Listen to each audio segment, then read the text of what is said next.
मोना जी। माननीय अध्यक्ष जी, मैं मोना। आज विद्युत विभाग के निजीकरण का जो गंभीर विषय है, और मैं तो कहूंगी कि एक लाइलाज निजीकरण एक लाइलाज बीमारी बनती चली जाती। हर विभाग का निजीकरण कर देना, ये सरकार पब्लिक सेक्टर और प्राइवेट सेक्टर में भेद नहीं कर पा रही। हर चीज में अगर किसी भी चीज में घाटा है तो सरकार प्रॉफिट के लिए नहीं काम करती।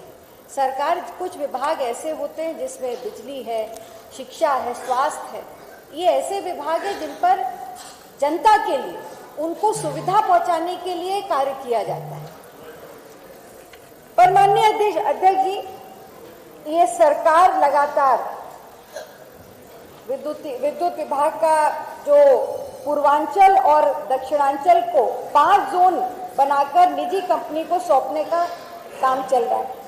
इससे 42 जिले उत्तर प्रदेश के प्रभावित होंगे। मतलब उत्तर प्रदेश के आधे से ज्यादा जिले इस निजीकरण से प्रभावित होंगे। मैं बहुत सारी बातें आदरणीय ओम प्रकाश जी ने कह दी, मैं उनको दोहराना नहीं चाहूंगी। उससे संबद्ध करते हुए मैं कुछ चीजें का, माननीय आज नेता सदन बैठे हैं, मैं उनके सामने उन तथ्यों को जरूर लाना चाहूंगी। और मुझे पूरा विश्वास है कि नेता सदन की मंशा प्रदेश की जनता को, खासकर गरीब किसान मजदूर को लाभ पहुंचाने की है, तकलीफ पहुंचाने की नहीं है। तो ये जो चीजें हैं, मैं चाहूंगी कि आपके माध्यम से माननीय मुख्यमंत्री जी इसका संज्ञान अवश्य लें। परिषद ने नियमों का दरकिनार किया गया इस पूरे जो ये निजीकरण की व्यवस्था हो, और अगर कोई तथ्य इसमें नहीं ठीक है तो मैं, माननीय मंत्री जी भी है, माननीय नेता सदन भी है, वो जरूर इसको अपने वक्तव्य में जरूर बताएंगे।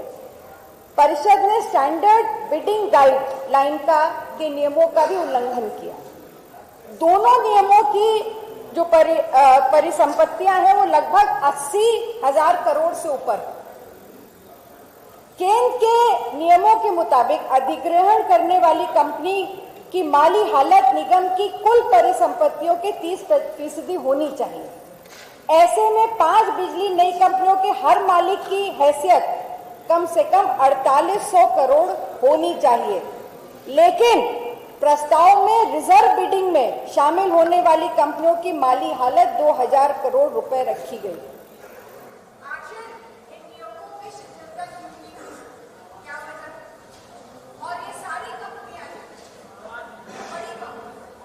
माइक, ये सारी कंपनियां बड़ी कंपनियां, और क्यों उन कंपनियों को इस बिडिंग में मौका दिया गया जो इन नियमों में नहीं था? दूसरा,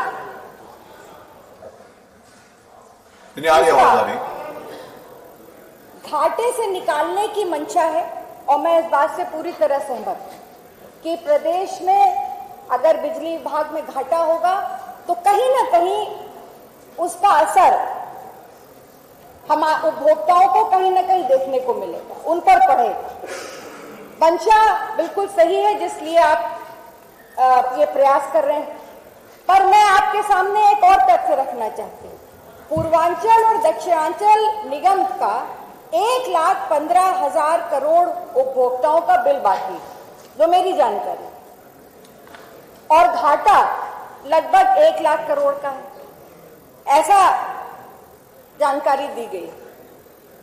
अगर ये बकाया वसूला जाए तो निगम घाटे के बजाय फायदे में आ जाएगा। तो ऐसे ही क्यों नहीं वो बकायेदारों को से बकाया वसूला जा रहा है? क्या वजह है? क्यों शिथिलता उन पर बरती जा रही है? 44,000 करोड़ केंद्र सरकार ने आईडीएस में, ये केंद्र सरकार की योजना दे रही है। अगर इन पैसों को खर्च किया जाएगा तो कहीं ना कहीं इन कॉरपोरेशंस की हालत सुधर सकती है, उनको एक अपॉर्चुनिटी मिल सकती है अपने आप को रिवाइव करने की। आप ये पैसा सरकार का, केंद्र सरकार का ले भी रहे हैं, इन कंपनियों की हालत को सुधार भी कर रहे हैं, और सुधारने के बाद इन प्राइवेट कंपनियों को उनको दे भी दे रहे हैं। तो कहीं ना कहीं ये केवल प्रदेश के लिए नहीं, ये जो पैसे का दुरुपयोग हो रहा है ये भी गलत है। दूसरा बहुत गंभीर विषय है माननीय अध्यक्ष जी, लगभग 27,000 कर्मचारी इससे प्रभावित होंगे। दोनों डिस्कॉम के निजीकरण से ये यहाँ कार्यरत लगभग 1,000 के ऊपर अभियंता हैं, 2,000 के ऊपर जूनियर इंजीनियर हैं, 2300 टेक्नीशियन, लिपिक और कई सारे कर्मचारी। अगर 1600 पद इसमें ऐसे हैं जो आरक्षण से लाभान्वित हुए हैं, जिनको SC, ST, OBC और EWS पे इनको पद में आरक्षण के ऊपर इनको लाभ लेते हुए इनको इस पद पे रखा गया। अगर ये सेवा मुक्त हो गए तो इसकी जवाबदेही किसकी होगी? क्यों नहीं जो मसौदा सरकार ने निजी कंपनियों के साथ साइन किया उसमें इनके भविष्य के लिए जो आरक्षित वर्ग था इसमें उनके भविष्य के लिए क्यों नहीं कोई पॉइंट उसमें मेंशन किया गया? क्यों नहीं उनके भविष्य को सुरक्षित रखने की व्यवस्था की गई? मैं तो बार बार कहती हूँ कि अगर सरकार गंभीर है और निजीकरण करना आपकी मजबूरी है तो कम से कम आरक्षण वहां भी लागू होना चाहिए, ये हमारी मांग है। माननीय अध्यक्ष जी, यहां पर एक चीज और कि जब ये सरप्लस 27,000 हो जाएंगे कर्मचारी डिस्कॉम के समाप्त होने के बाद, तो इनके भविष्य का क्या होगा? आज जो हजारों की संख्या में सड़कों पर ये कर्मचारी अपनी बात कह रहे हैं, ये गलत नहीं कह रहे। इसमें बहुत से जो मैं देख रही थी जो नियमावली है कि कम से कम 5 वर्ष का इनका एक्सपीरियंस होना चाहिए। 50 से 55 वर्ष की आयु वालों को वैसे ही वो नहीं लेंगे निजी कंपनियां, ये उनके नियमावली में है। तो जो लोग लगभग रिटायरमेंट के करीब हैं, जिनके ऊपर पूरे परिवार की जिम्मेदारियां है, जिन्होंने लोन ले रखे हैं बच्चे की पढ़ाई के लिए, बेटी की शादी के लिए, उनके भविष्य का क्या होगा? क्या ये सरकार ये गारंटी देगी कि इनके भविष्य के साथ खिलवाड़ नहीं किया जाएगा? माननीय अध्यक्ष जी, एक उदाहरण बार बार दिया जाता है मुंबई का। मोना जी 10 मिनट हो गए। बस अंत में, बस कुछ ज्यादा नहीं। मुंबई का उदाहरण दिया जाता है कि वहां बहुत अच्छा विद्युत व्यवस्था है। माननीय संसदीय कार्य मंत्री जी बहुत वरिष्ठ है। मैंने तो एक बात आज इन्होंने अपने जवाब में कही, मैं तो इच्छा थी उसी वक्त उसको मैं कहूं कि इन्होंने कहा महिलाओं के खिलाफ जो अपराध हो रहे हैं उसमें बड़ी इमेजिनरी, एक शब्द का इस्तेमाल किया, इमेजिनरी बातें प्रस्तुत की गई।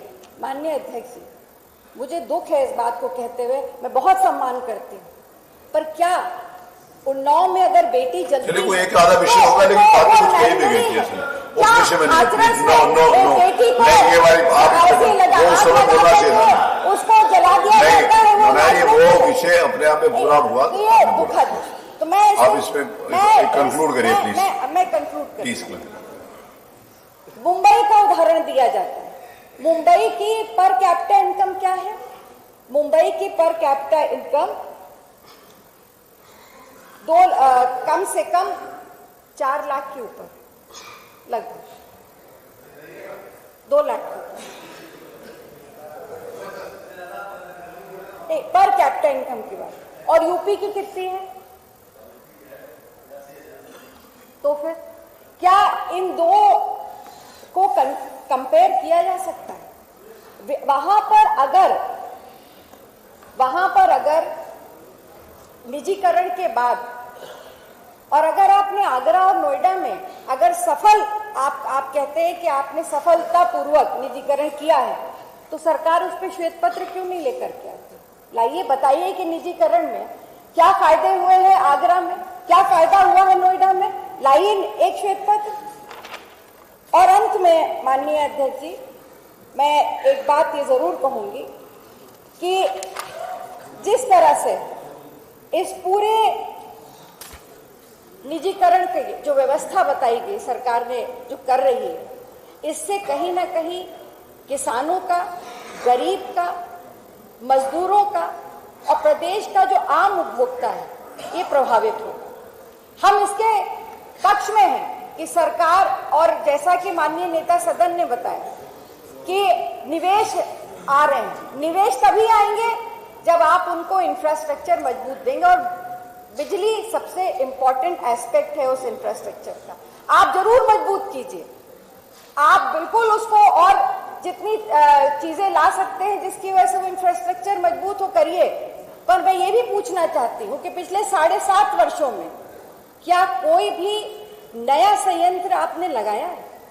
आपने क्या प्रयास किया इस प्रदेश? आपने महंगी बिजली खरीदी, आप खरीद रहे हैं, आपका प्रयास है, अच्छा प्रयास है कि कम से कम प्रदेश की जनता को बिजली दें, पर आप खरीद के दे रहे हैं। 25 करोड़ की आबादी का ये प्रदेश है, कम से कम नए संयंत्र लगेंगे तो बिजली आप खुद पैदा करेंगे। लगे बताएंगे। तो मैं अंत में से इतना कहूंगी कि इस पर माननीय अध्यक्ष जी एक गंभीर चर्चा होनी चाहिए। ये प्रदेश की व्यवस्था से जुड़ा प्रश्न है, बहुत सारे लोगों की बेरोजगार हो जाएंगे उससे जुड़ा प्रश्न है, और किसान और मजदूरों से जुड़ा प्रश्न है। धन्यवाद।